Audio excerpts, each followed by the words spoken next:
Good morning everybody. तो आज का जो मेरा व्लॉग है तो मैं इस पे ये सोच रहा हूँ कि आज हम एक डिस्कस करें, यानी मेरी खुद की लाइफ। खुद की लाइफ मतलब a life of a teacher, कि टीचर कैसे बनते हैं, क्या एक्सपेक्टेशंस होती हैं और क्या सैलरी लेवल होता है। ठीक है। और मतलब एक टीचर को एग्जैक्टली क्या क्या डिफ़िकल्टीज उसमें फेस करनी पड़ती है, तो ये सारी चीज़ें हम डिस्कस करेंगे इसमें। देखो, एग्जैक्टली जब मैंने अपना मास्टर इन साइंस मैथमेटिक्स जब मैंने अपना कंप्लीट किया, तो मेरे को भी लगा यार बीएड कर लेंगे तो अच्छी खासी सैलरी वाली जॉब मिल जाएगी। लेकिन ऐसा कभी नहीं होता।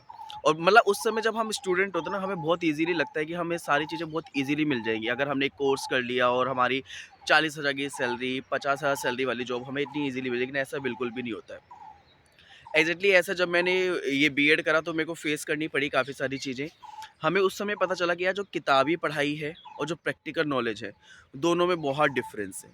और दोनों में डिफरेंस होने के साथ साथ जो हम वहाँ पे प्रैक्टिकल उसको डेली लाइफ में अप्लाई करना तो पड़ता ही है, लेकिन उसके साथ जो हमारे डेली लाइफ के एक्सपीरियंस वगैरह वो भी बहुत ज़रूरी है, क्योंकि जब भी हम किसी बड़े स्कूल में स्टेबलाइज होने के लिए जाते हैं तो सबसे पहले वो हमसे हमारा एक्सपीरियंस पूछेगा, हमारा एक्सपीरियंस लेवल क्या है। लेकिन ऐसा ज़रूरी नहीं कि आपसे हर स्कूल में ही एक्सपीरियंस पूछा जाए। जो कई नए-नए स्कूल होते हैं ना, जो नए स्कूल भी मतलब आपको एक मौका देंगे, चांस देंगे आपको कि आप यहाँ पे जॉब कर दें। लेकिन एग्ज़ैक्टली जब देखो, अब वो भी जब सपोज़ मैं एक फ्रेशर हूँ, मैं जब मैं ऐसे मैंने फेस किया, जब मैं फ्रेशर हूँ तो वहाँ पे जब मैं बैठा हूँ, तो वो बंदा मेरे को 50,000 रुपए सैलरी देने को तैयार है। लेकिन उसकी एक्सपेक्टेशन क्या रहेंगी कि जो भी टीचर मैं सिलेक्ट करूँ, उसको सब आना चाहिए।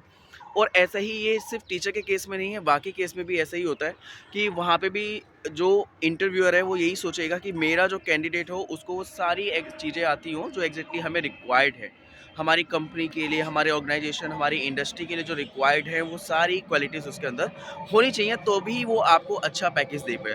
आज के यूथ का क्या प्रॉब्लम चल रहा है? आज के यूथ का ये प्रॉब्लम चल रहा है कि हमारे पास डिग्री है लेकिन हमारे पास जॉब नहीं है। आप लोग ये शॉर्ट्स वगैरह में और ये यूट्यूब पे फ़नी मीम्स वगैरह वीडियोज़ में आप यही देखते हैं कि हमने बीटेक कर लिया, ये कर लिया। अरे भैया, आपके पास जब तक क्वालिटी नहीं है, सामने वाला आपको कैसे जॉब ऑफ़र कर सकता है? डिग्री देखो आज की डेट में सबके पास है, हम भी पढ़े लिखे हैं, तो डिग्री आज की डेट में सबके पास है। लेकिन जो नॉलेज जो उसको चाहिए, जो इंटरव्यूअर माँग रहा है आपसे, आप वहाँ पे उस समय आप उसको नहीं शो कर पाओगे ना, तो आपका नहीं हो पाएगा। आपको वो सारी चीज़ें शो करनी ही पड़ेगी। एग्ज़ैक्टली जब मैं टीचिंग लाइन में गया, तो मैंने भी कम से कम 20-25 इंटरव्यूज़ वग़ैरह दिए, और इन सब 20-25 इंटरव्यू में मैंने कभी भी ये सोच के नहीं गया कि मेरे को आज जॉब मिलेगी, मिलेगी।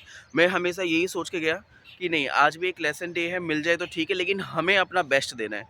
तो हर समय वहाँ से कई बार ऐसे होते बहुत मतलब डिप्रेशन में आ जाते थे कि क्या होगा यार, कहीं से तो कुछ हो नहीं रहा, कैसे-कैसे मतलब होप टूट जाती थी। लेकिन एग्ज़ैक्टली मैंने उसको पॉज़िटिव वे में लिया। मतलब अगर हम हर चीज़ को पॉज़िटिव वे में लें ना, पॉज़िटिव वे मैंने कैसे लिया कि एग्ज़ैक्टली उसको जो भी है, उसको एक एज़ ए लेसन लो। तो और जो भी वहाँ पे हमें अपनी कमियाँ तो पता चलती हैं कि इस इंटरव्यू में यहाँ पे मैं इस वक्त पे ये आंसर नहीं दे पाया और मेरे से ये चीज़ पूछ रहा था।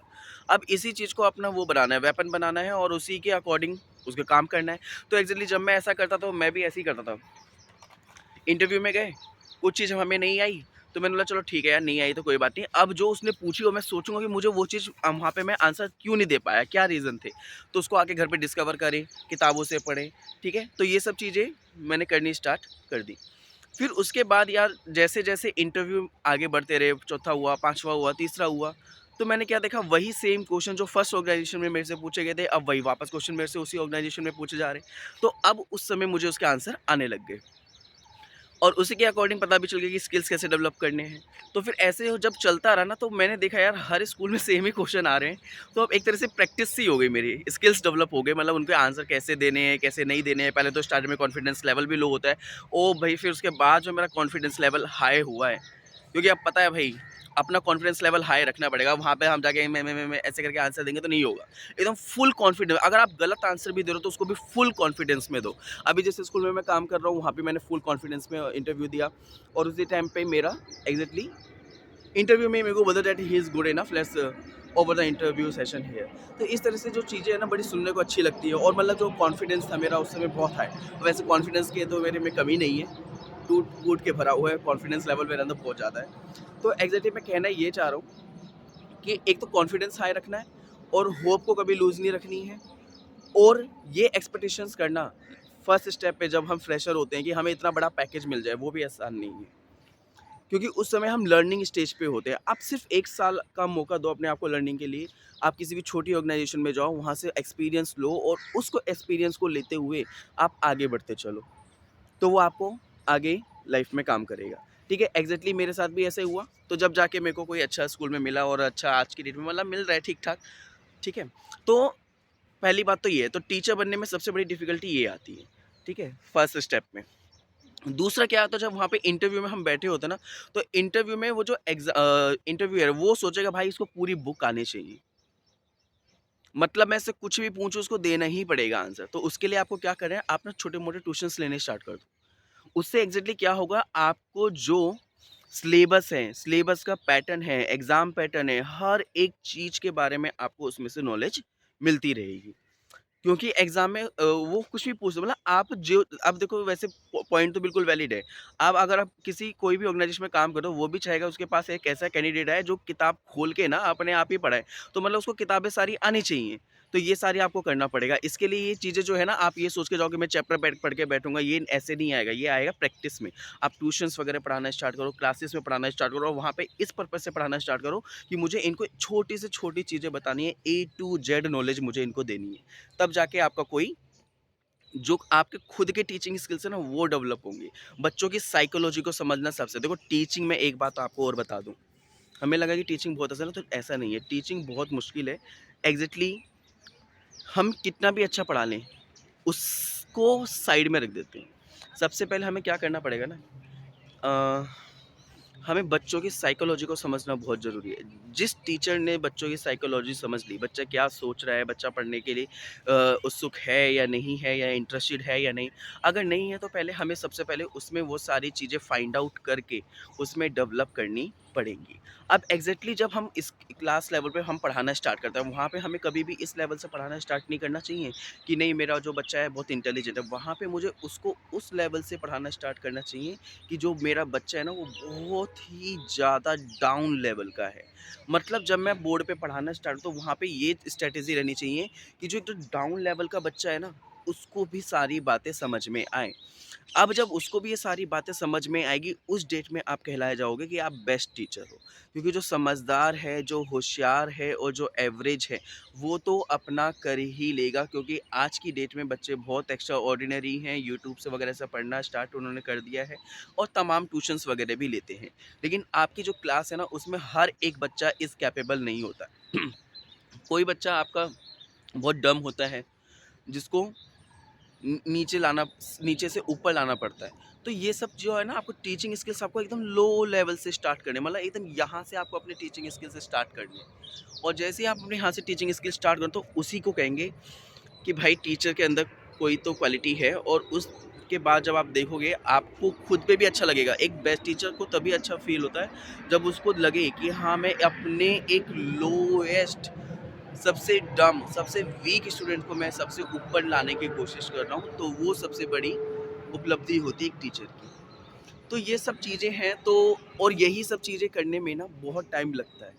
ऐसा नहीं है कि बहुत short time term of period ये टाइम हो, बहुत लॉन्ग टर्म ऑफ पीरियड ये टाइम होता है। तो ये सब करने में टाइम तो लगता ही है। तो हमें ये सब चीज़ें सोच कर ही पढ़ाना स्टार्ट करते हैं। ठीक है? तो हमें जब भी ये करते तो एग्ज़ैक्टली अब आप खुद ही सोचो, क्या इन सब चीज़ों में हमारा कितना समय, स्ट्रैटेजी, प्लानिंग वगैरह बहुत चीज़ें जाती हैं। तो अगर कोई सोच रहा है कि टीचर बनना ईज़ी है सिर्फ़ जब बस बोर्ड पे जाके पढ़ा दो, नहीं, उसे टीचिंग नहीं कहते हैं। उसे तो ये कहेंगे कि आपने अपने टीचिंग को अपना एक बिज़नेस माइंड सा बना लिया है। और आज की डेट में जगह-जगह ये हो ही रहा है।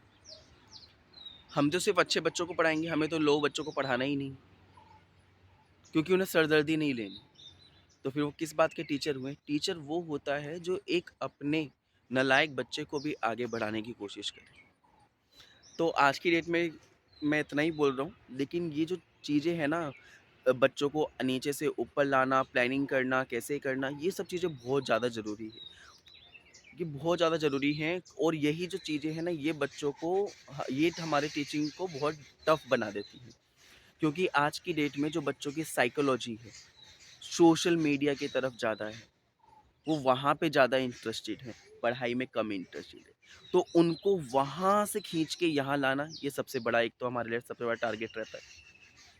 दूसरा, जब वो एडोलेसेंस एज में आते हैं, उनका ईगो लेवल, हर एक चीज़, सेल्फ रिस्पेक्ट नाम की चीज़ें बहुत ज़्यादा उनके अंदर आ जाती हैं। उनको भी साइड में रखना पड़ता है, मोटिवेट करना पड़ता है ऑन अ रेगुलर बेसिस। तो एग्ज़ैक्टली टीचिंग तो हम तभी कर पाएँगे जब हम उनकी सारी चीज़ों को हटा पाएँगे। तो पहले हमें इन सारी बैरियर्स, ये सब बैरियर्स हैं, इन सबको हटाना पड़ता है स्टूडेंट्स के आगे से, जब जाके हम उनको पढ़ाना स्टार्ट कर सकते हैं। आई होप आपको मेरी बातें समझ में आई हो, और खैर मैं तो समझाने वाला कौन ही होता हूँ, लेकिन आई होप आपको मेरी बातें अच्छी लगी हों, और अगर आप भी अगर एक टीचर हैं या बनना चाह रहे हैं तो आपको मेरी बातें कुछ हेल्प कर सकती हैं। Thank you very much.